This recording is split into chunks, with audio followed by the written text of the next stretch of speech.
Whether you know this or not, one of the greatest obstacles that a trader has to face is his own ego. And over the next 2 chapters, we will discuss the fears that the trader will face when venturing into the world of online trading and how to manage them.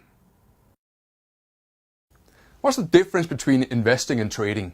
Well, if I were to answer that, I would say frequency comes to mind. Trading is a fast-paced activity which requires monitoring, while investing is pursued on a much longer time frame. Investing is for growth and dividend yield, while trading is to generate a profit.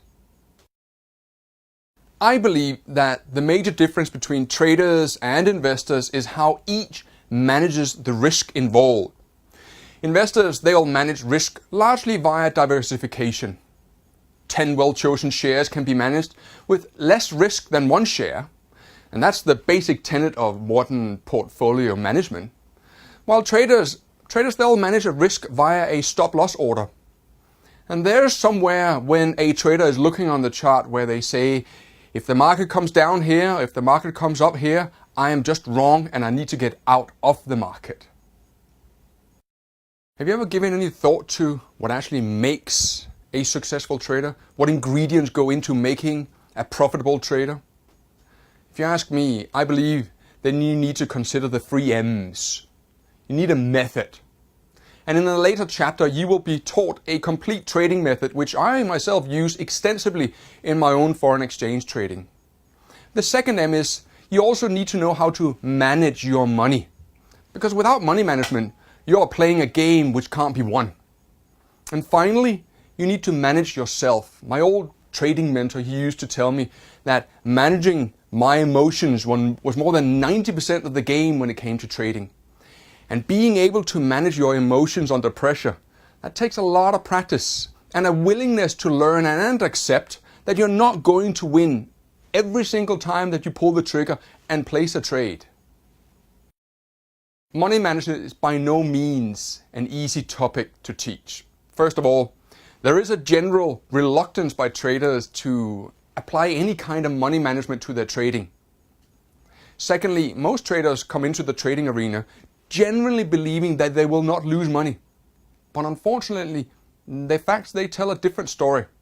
The facts they state that most people come into the trading arena will at some point, they will suffer a significant setback, which is actually completely unnecessary and avoidable if they just followed a few simple rules.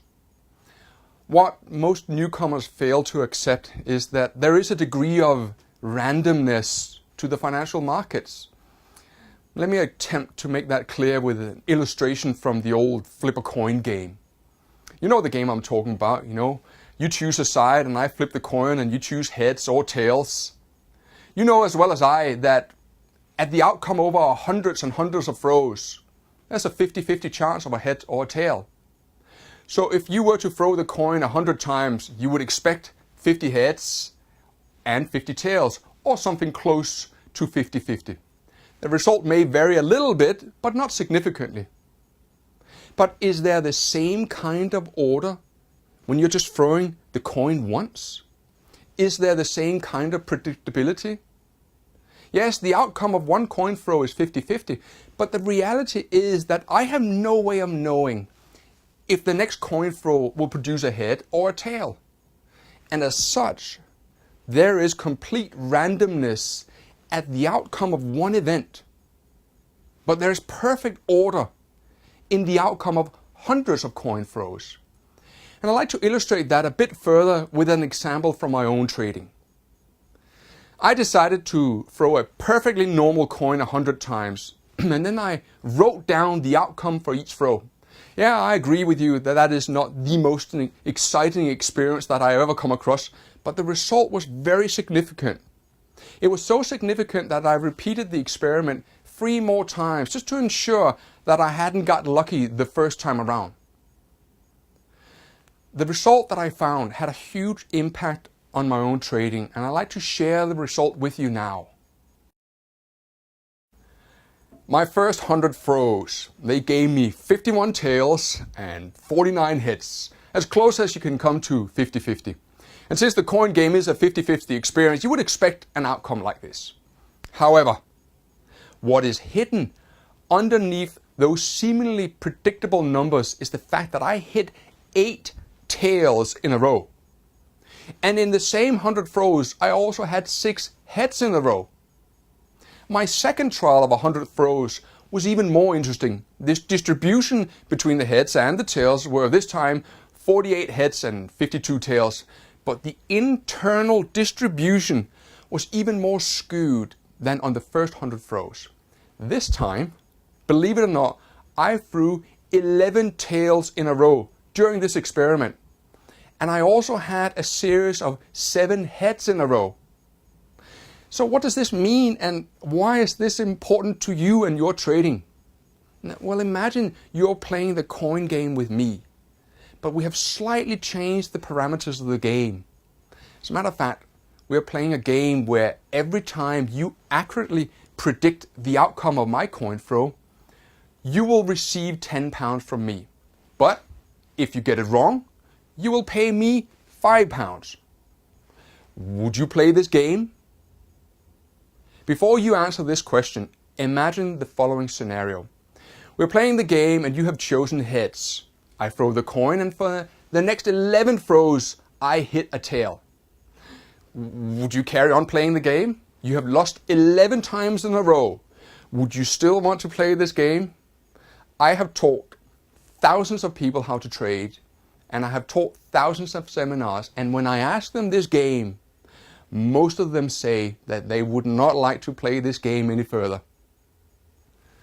But the fact of the matter is that this is a great game to play. As a matter of fact, this is one of the best games to play because it has positive expectancy. It is a positive expectancy system, but you hit a cluster of bad outcomes. But that hasn't changed the overall expectancy of this game being a 50-50 system. Now, we know that a coin game is a 50-50 proposition. Therefore, we can expect that you will have 50 bad trades, if you don't mind me saying it like this, and 50 good trades. On 50 trades, you'll lose £5, and on 50 trades, you'll make £10. So overall, statistically, you're going to make £500 on 50 throws, and you will lose £250 in total on 50 throws. So all in all, adding everything up, in total you should statistically end up with net £250 in your pocket. And that is called positive expectancy game. And it has everything to do with trading. Let's imagine that there wasn't a coin game, but it was a trading strategy. And for the sake of the argument, you had extensively back-tested it, and you were confident that this would work out over time to your advantage. Would you be upset with 11 losing trades in a row?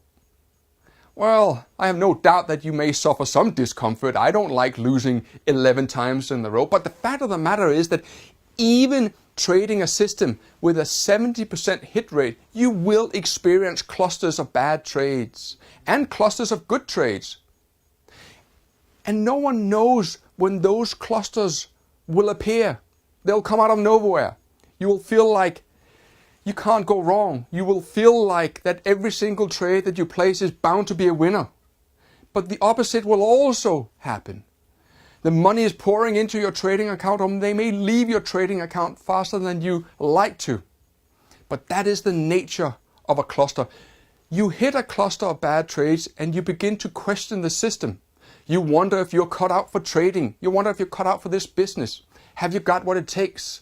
Is the system no longer working? Is it you who's the problem? And I say to you, relax. That is the nature of this game. You have to learn to deal with these clusters.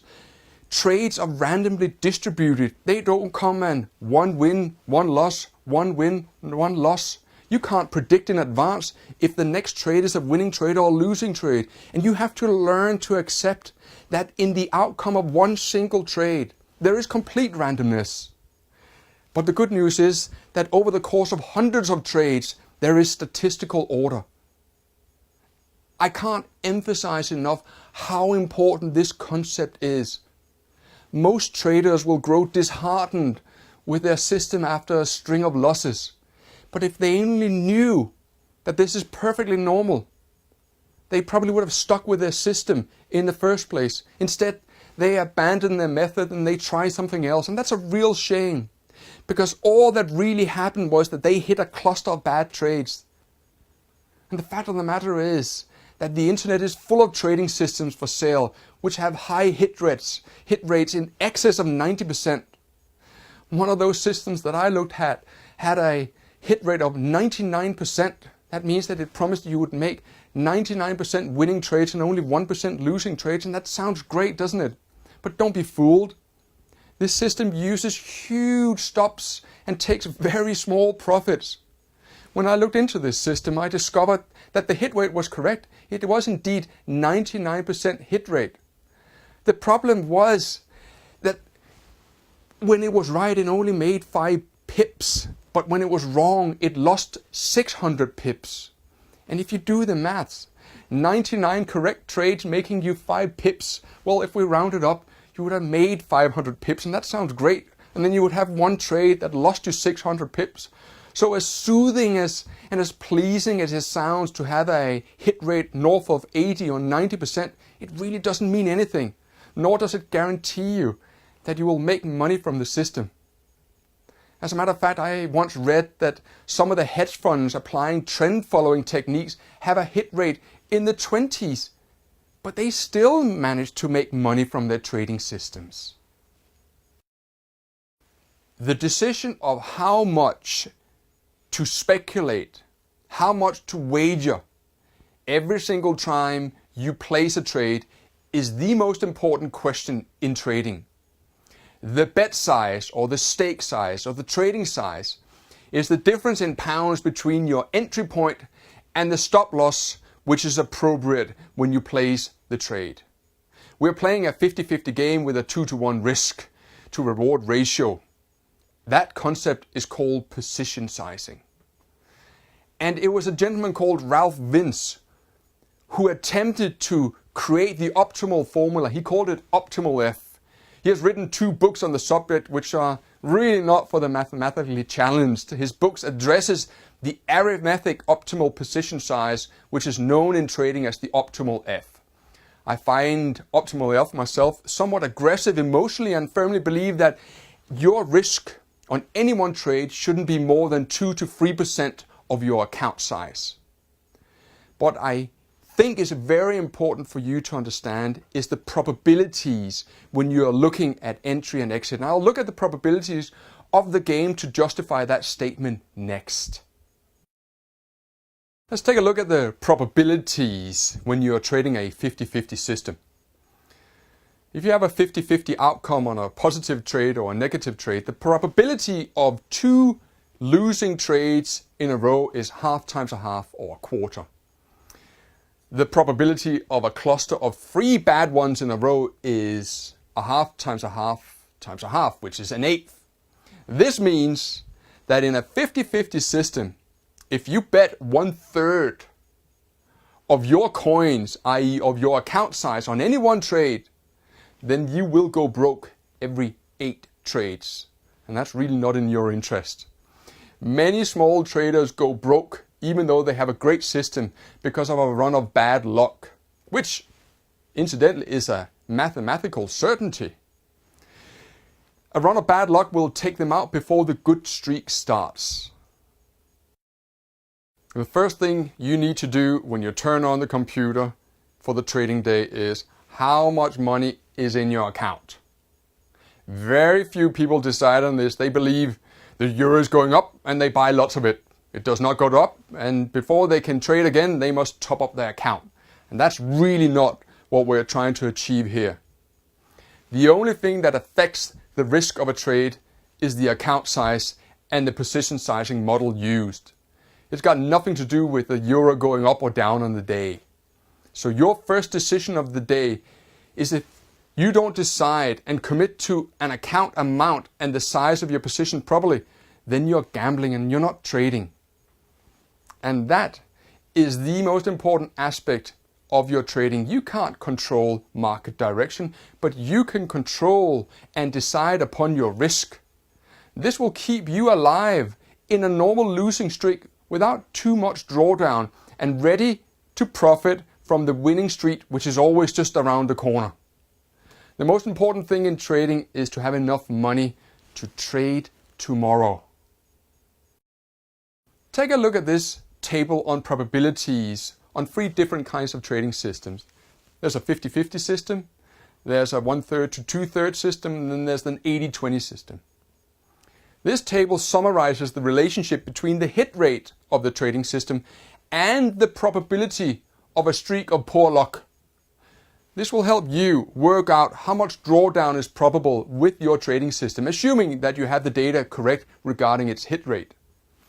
Clearly, a higher position sizing model will be possible with a high hit rate system. But the question is, can you do this?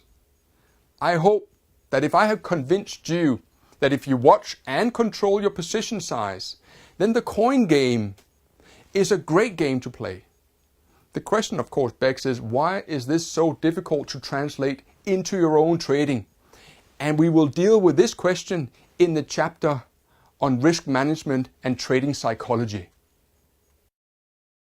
Assume your account size is £100,000, and furthermore assume that you only wish to risk £2,000 per position.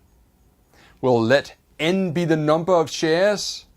We also know what our risk is going to be because we know where we're going to get into the market and we know where we're going to place our stop loss. In other words, if I know that my risk is, for example, £1 per share, and I only want to risk £2,000, it stands to reason that I can buy 2,000 shares, because if I get stopped out of the position where my stop loss is, I will have lost £2,000 or 2% of my account size. The final component in a trading strategy is you. After method and after position sizing, the final aspect of our trading strategy is that we have to consider ourselves.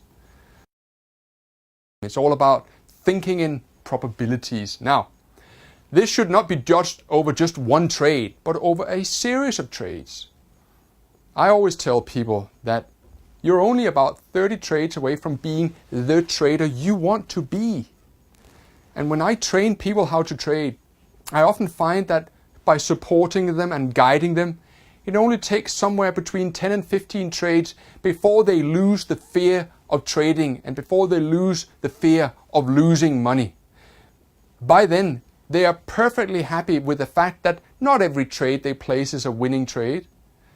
In my eyes, they have learned to play the game of trading over and over without any fear, without any hesitation in placing trades. And the chapter on trading psychology is all about how to get to that state of mind.